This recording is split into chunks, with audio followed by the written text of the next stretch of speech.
Hey everybody, it's Janice with Creating Through Chaos. I'm going to start this project off with the stool that I got at a thrift store. I think I paid like $2 for it. And I'm going to start off by painting the top with a black acrylic paint. And I'm just going to give it a quick coat, making sure that I get in all the little nooks and crannies because there's kind of a bunch of dings on the top of it. Once I have that all painted, I am going to paint the bottom half with this Color Max paint from Krylon. And I am going to just give the sides and the bottom, where the legs are, all a coat of this white paint. I ended up doing 2 coats of this paint.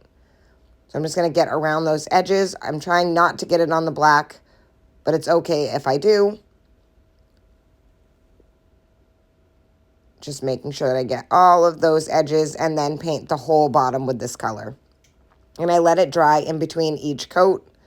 Made sure that I did the underneath.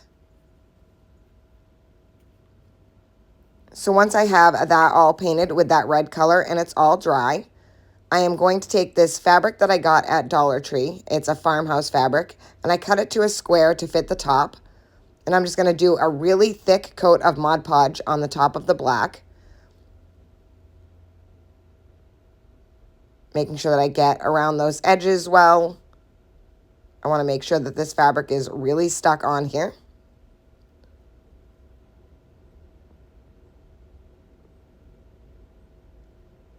Once I have all the Mod Podge on, I am going to lay my fabric down and just kind of press it out with my hands, making sure that it's centered.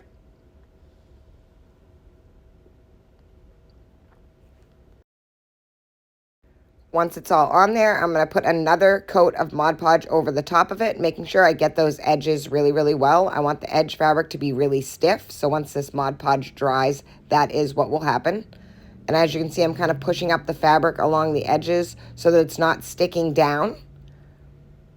And I'm just going to put a nice thick coat and then let that dry. Once that was all dry, you can see the fabric on the edges is up. I'm just going to take a razor blade and just slice that fabric off. It's nice and stiff and really easy to cut with a razor blade. And just keep doing that on all 4 sides till I have the excess fabric all pulled off. If you need to touch up your red paint, you can go ahead and do that. Once I had all my edges cleaned up and touched up my red paint, if I needed to, I'm going to take this clear coat and put a couple coats of this on. This is just polyacrylic, and it's a clear coat gloss finish.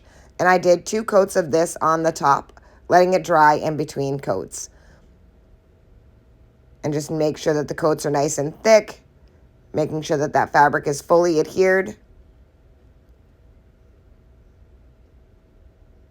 And I'm just using a foam brush to put this on. And once these both coats are dry, this project is done, and I think it turned out so super cute. I absolutely love the red and the black and the white together. This was an easy project, and it looks super cute. Thank you for watching. I hope you enjoyed this project. I hope it inspires you to make one. And as always, don't forget to spread the chaos.